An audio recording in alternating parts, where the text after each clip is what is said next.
Quer dominar a nutrição de plantas? Nesta aula, o especialista Elialdo Alves irá destrinchar o assunto.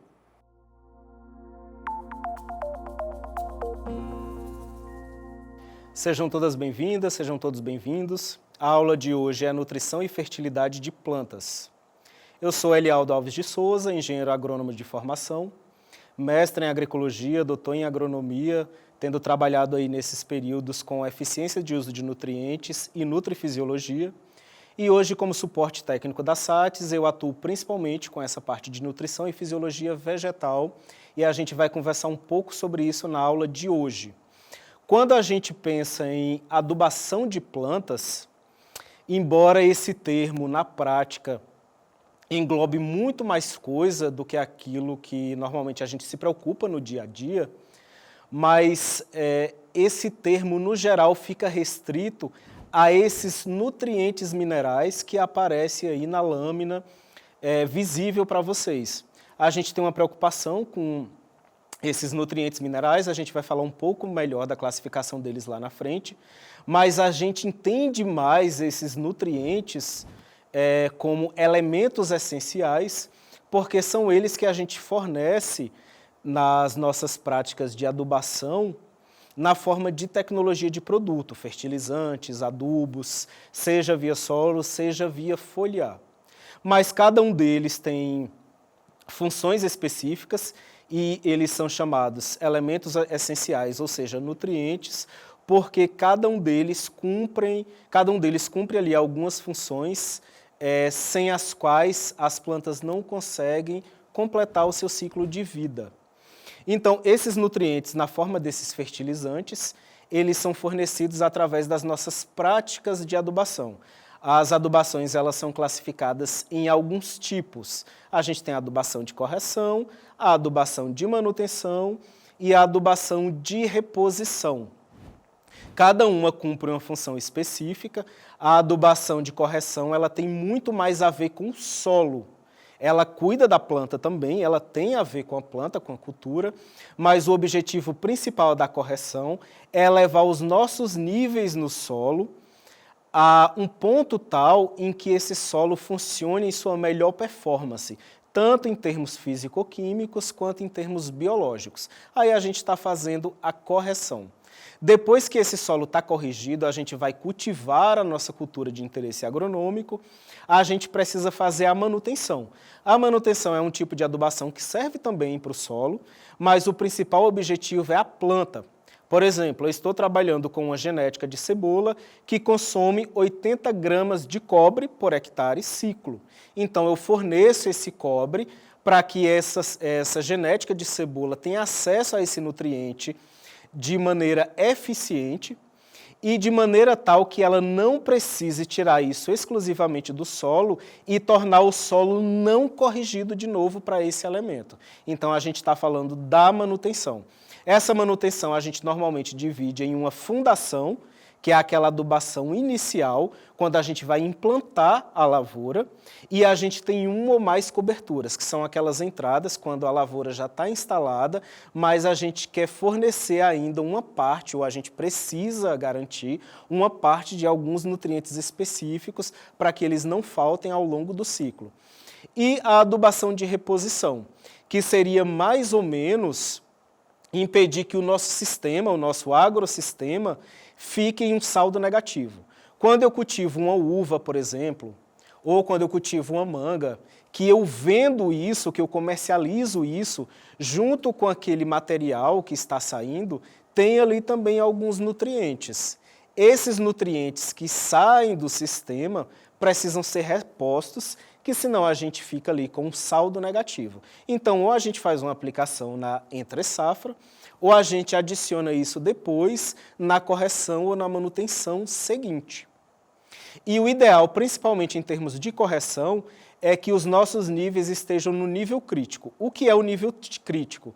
É aquele ponto em que o nível do nutriente, ele consegue garantir que o sistema funcione bem, mas com um mínimo de investimento, ou seja, eu vou ter um máximo de retorno com um mínimo de investimento. Abaixo disso, abaixo do nível crítico, meu solo está em deficiência e acima disso eu estou em desequilíbrio. Esse nutriente, à medida que ele vai subindo, se ele passa muito do nível crítico, ele chega em um ponto tal que ele começa a prejudicar a absorção e o uso de outros nutrientes.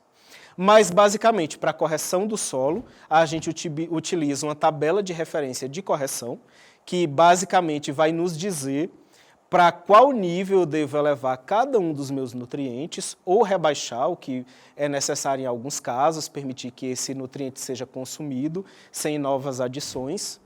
Então, a gente tem uma tabela de referência de correção e depois que esse solo é corrigido, para fazer a manutenção, eu preciso saber quanto o meu genótipo extrai ao longo do seu ciclo de cultivo. Aquilo que ele extrai do momento que ele é plantado até o momento que a gente colhe é chamado de manutenção. E é essa quantidade para cada um dos nutrientes que a gente tem que fornecer ao longo do ciclo. Quando a gente tem uma tabela daquilo que é extraído, a gente tem a manutenção, e quando a gente tem uma tabela daquilo que é exportado, que é vendido junto com o produto comercial, a gente tem uma tabela de reposição. Então, a gente sabe quanto saiu ao longo do ciclo, ou quanto sai normalmente para aquela genética, mas quando sai, quanto por cento de cada nutriente é extraído por semana ou por quinzena ou por mês. A gente precisa de uma marcha de extração, porque com base nessa marcha de extração, que é um gráfico, como esses aí que vocês estão vendo, a gente consegue planejar as nossas coberturas. Quanto mais coberturas a gente faz, mais eficiente é a nossa nutrição. Por exemplo, se você está cultivando um tomate semi-industrial e faz fertirrigação 3 por semana, você vai fazer muito mais entradas e vai distribuir isso de maneira muito melhor do que um produtor de grãos que faz apenas 2 coberturas e 3 entradas foliares. Então, a nossa conversa até agora diz respeito a esses nutrientes minerais que a gente fornece aí, principalmente através de tecnologia de produto.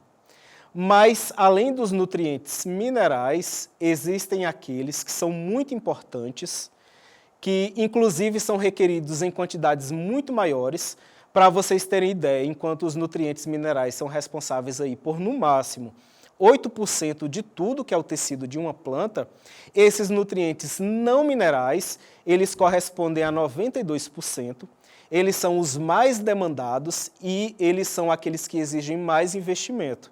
E a gente não percebe isso normalmente, porque esse investimento não se dá na forma de fertilizante, ele se dá na forma de tecnologia de processo. Ou seja, a gente, em regra, não está falando de tecnologia de produto, está falando de tecnologia de processo. Quais são esses 3 nutrientes não minerais que acabam sendo os demandados em maiores quantidades? O carbono, que a gente obtém principalmente do CO2 atmosférico, do dióxido de carbono, e o hidrogênio e o oxigênio, que são obtidos principalmente a partir da água, mas também obtidos diretamente do meio circundante, do solo ali da rizosfera ou do ar, seja o ar do solo ou o ar atmosférico. Então, a gente normalmente não se preocupa com esses 3 elementos, mas eles são fundamentais em termos de manejo. São os nutrientes não minerais. Para aqueles minerais, a gente se preocupa principalmente no nosso dia a dia com a classificação quantitativa. Ou seja, os macronutrientes primários, aqueles que a gente aplica em maior quantidade, nitrogênio, fósforo e potássio. Os macronutrientes secundários são aqueles que também são demandados em grandes quantidades, mas não como os anteriores, cálcio, magnésio e enxofre. E a gente tem também os micronutrientes, que são todos os outros, que são exigidos em quantidades bem menores. É sempre bom salientar que, embora haja uma diferença em termos de quantidade fornecida na manutenção, mas todos eles são essenciais, ou seja, nenhum pode faltar. Caso algum falte, a planta não consegue completar o seu ciclo e morre. Mas voltando especificamente aos nutrientes não minerais, o oxigênio, a gente fornece ele principalmente através do manejo de poros do solo. A gente precisa construir, garantir uma continuidade de poros para que exista difusão de oxigênio. E como a gente faz isso? A gente investe na forma de mecanização. Por exemplo, quando a gente faz uma subsolagem. A gente investe em matéria orgânica, quando a gente faz planta de cobertura, quando a gente faz biofertilizante, quando a gente aplica ácidos úmicos e fúlvicos via barra, ou via suco, ou via fertirrigação. Tudo isso são estratégias que têm como principal objetivo garantir que, além de argila, silt e areia, a gente tem ali ácidos da matéria orgânica, ácidos poliurônicos, ácidos úmicos e fúlvicos, alguns compostos que vão servir ali como liga, como intermediários entre essas partes inertes aí do solo, principalmente a argila, para que a gente tenha poro. Tendo poro, a gente vai ter fluidez, difusão de oxigênio e nossas raízes vão conseguir respirar. Então, toda essa parte de manejo de solo, de perfil de solo, no fim das contas, é fornecimento de oxigênio. A gente quer um solo como esse, da imagem, estruturado, poroso, macio, porque isso significa fluidez de oxigênio. Além disso, toda a nossa prática para controle do estresse, no fim das contas, é uma preocupação com o carbono. Uma planta, quando ela está não estressada, os seus estômatos estão abertos, ou seja, ela está fixando o CO2, está tendo entrada, difusão de carbono para dentro da planta, e esse carbono vai ser utilizado para a produção de açúcar. E planta estressada, ou ela fecha estômato, então não vai ter entrada desse carbono, ou então esse carbono entra, mas ele não é eficientemente utilizado, ele não é eficientemente reduzido. Então a gente vai ter uma perda de eficiência fotossintética. Então como é que a gente reverte isso? Investindo pesadamente na forma de extratos de alga, aminoácidos, nutrientes benéficos, com o objetivo, no fim das contas, de garantir o fornecimento desse carbono.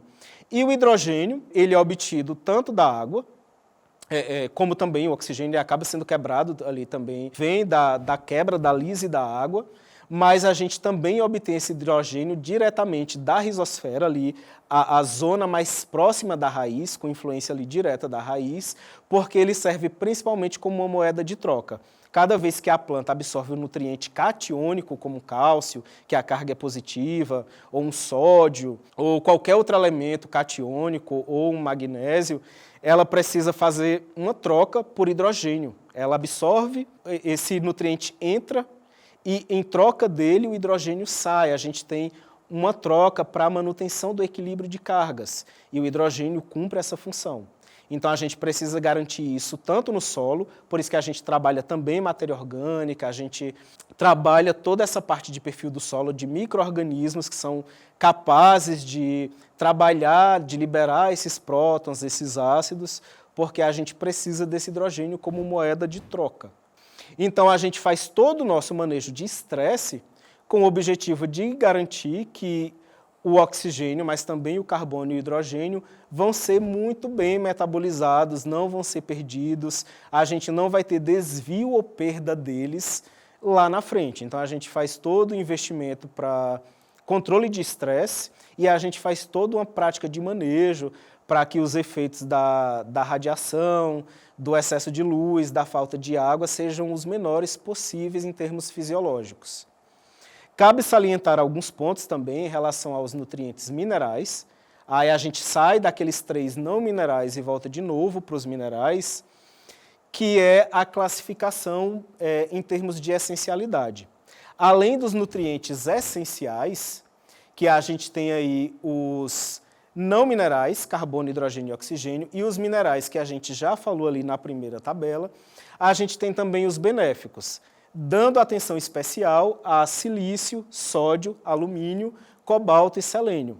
Embora sem eles as plantas consigam completar o seu ciclo, a gente já percebe, através aí de décadas de pesquisa, que quando eles estão presentes ou são aplicados via solo ou via foliar, a resposta da planta em termos de produtividade, em termos de controle de estresse, melhora muito e acaba trazendo para a gente muito retorno financeiro.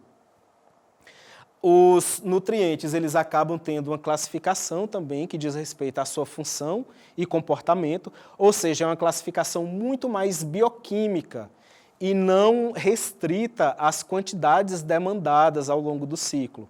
A gente tem aquele grupo que é principalmente estrutural, que aí entra o carbono, o hidrogênio, o oxigênio e até o cálcio, em algumas literaturas.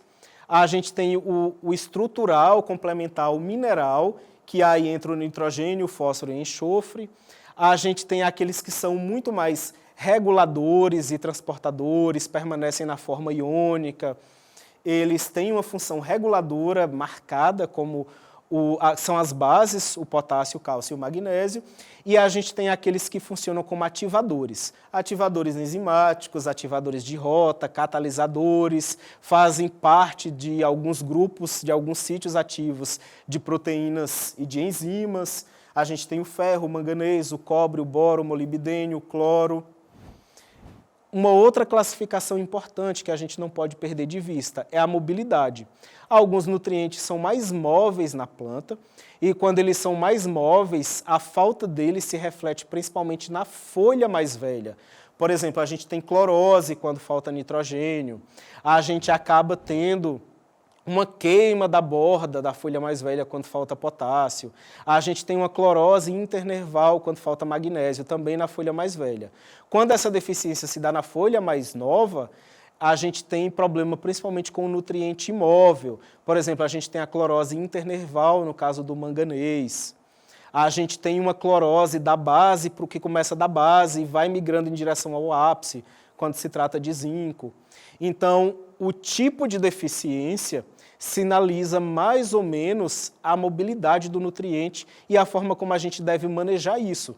Se o nutriente é móvel, uma aplicação na planta como um todo vai me garantir um resultado, porque ele vai ser remobilizado para o sítio que está precisando desse nutriente. No caso do nitrogênio, por exemplo, alguns aminoácidos são destruídos, são decompostos nas partes mais velhas e são transferidos ali, esse nitrogênio ou alguns compostos aminídicos são transferidos para essa parte ali mais nova que está demandando esse nutriente. No caso do cálcio e do boro, que isso não acontece na maioria dos casos, isso nunca acontece para o cálcio e na maioria dos casos não acontece para o boro, não adianta fazer uma aplicação, por exemplo, se a gente tem um sítio numa estrutura reprodutiva nova via solo.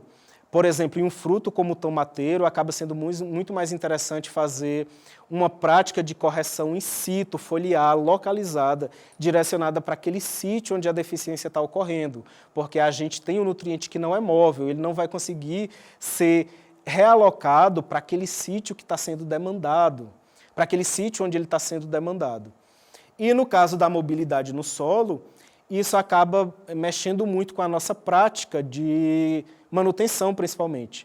Um nutriente móvel, como o nitrogênio ou o boro, é muito melhor eu fazer mais coberturas, entrar mais vezes, porque assim ele vai ser menos lixiviado e menos perdido por percolação profunda. Enquanto o nutriente que é imóvel no solo, como o fósforo, por exemplo, é muito mais, ou como o zinco, é muito mais interessante eu colocar ali mais nas proximidades da raiz, onde a gente vai facilitar a difusão até a raiz ou a interceptação, ou seja, a chegada da raiz até o ponto onde esse nutriente está. Então a gente precisa ter em mente todas essas estratégias de manejo que se baseiam no uso, nas informações científicas que a gente tem de cada um desses nutrientes. Uma outra coisa que é importante a gente ter em mente é que, diferente de um animal, por exemplo, que basicamente todos os nutrientes entram pela mesma via inicial, que seria a boca, a gente pode fazer uma analogia e dizer que nas plantas, para cada nutriente, a gente tem um transportador específico. A gente não vai entrar no mérito da diferença entre esses transportadores, mas eles podem ser chamados de carreadores, de bombas ou de canais, mas basicamente para cada nutriente a gente tem uma ou mais bocas, digamos assim, de absorção. E é interessante perceber que, em alguns casos, esses transportadores eles conseguem transportar mais de um nutriente. Por exemplo, cálcio, magnésio e potássio. E isso é importante que a gente saiba, porque se a gente tem nutrientes que competem pelo mesmo transportador, acaba que um acaba tendo efeito inibitório sobre o outro. Por exemplo, excesso de cálcio vai inibir competitivamente o magnésio e vice-versa. Excesso de potássio também vai inibir o magnésio. Excesso de ferro vai inibir a metabolização do manganês e vice-versa. Então é importante a gente perceber que, para além da adubação em si, a gente precisa, ou seja, da aplicação, essa aplicação ela tem que ser inteligente, os nutrientes eles têm que ser aplicados em relações e em níveis adequados, porque senão eu vou estar aplicando muito fertilizante, muito adubo, gastando muito, mas o excesso de um vai estar prejudicando o uso do outro. E a gente precisa ter também em mente essas relações. Além da adubação que a gente faz via solo, a gente faz muita prática hoje via foliar. Essa prática via foliar, quando se trata de micronutrientes, ela faz também parte da manutenção. Mas, principalmente quando se trata dos macronutrientes, o principal objetivo é bioestimulação. Por exemplo, quando eu aplico fósforo via foliar ou potássio, por mais que eles sejam macronutrientes, ou seja, a gente não vai conseguir fornecer tudo via folha, tudo que a planta precisa, mas essa aplicação foliar aumenta a concentração relativa dele ali na folha, e isso tem como efeito, por exemplo, um direcionamento do metabolismo da planta para controle do estresse. Vai ter mais energia, vai ter mais hidratação, vai ter direcionamento de açúcares e o controle do estresse é mais eficiente. Isso também vale, por exemplo, para quando eu trabalho fósforo, potássio e boro via foliar próximo do reprodutivo. Eu vou ter um redirecionamento da repartição de açúcares. Eu vou favorecer, de certa forma, aquilo que a gente chama de enchimento, seja enchimento de grão ou enchimento de fruto. Eu consigo bioestimular a planta, eu consigo direcionar algumas rotas de metabolização e de uso da energia para aquilo que a gente tem interesse no momento, que é o reprodutivo, que é o enchimento do grão ou do fruto. E é como eu sempre digo, se na prática a teoria está sendo outra, há algo de errado com a prática ou com a teoria. A prática, o conhecimento teórico precisa estar junto com o conhecimento prático e eles dois têm que se somar. Muito obrigado a todos. Mais uma vez, eu sou Elialdo Alves de Souza. Como suporte técnico da SATS, eu estou disponível para dúvidas. A gente está aí com o contato visível na lâmina. E não só eu, mas as outras equipes da SATS também estão acessíveis e disponíveis para vocês. E até a próxima aula.